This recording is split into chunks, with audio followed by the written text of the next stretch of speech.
Hi viewers, today we're looking at the OCT function, which is an octal calculation. So the octal calculation gives the octal representation of any numbers in the numerals of 8. So you can have 8, 16, 24 basically. So anything that equates to 8 or goes up by 8 in increments can have an octal value. So we'll start off by entering select. And then control space to get the functions keys up, and then go to oct and tab on that, and start by entering 8, the batch terminator at the end. When I run that, you can see it's giving the octal value for 8 is 10.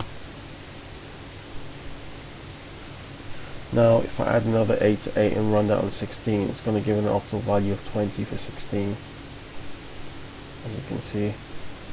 And if I run an octal value for 24, which is the next one up, if you add 8 to that, it's going to give an octal value of 30, and so on. So that's the octal function within the MySQL workbench.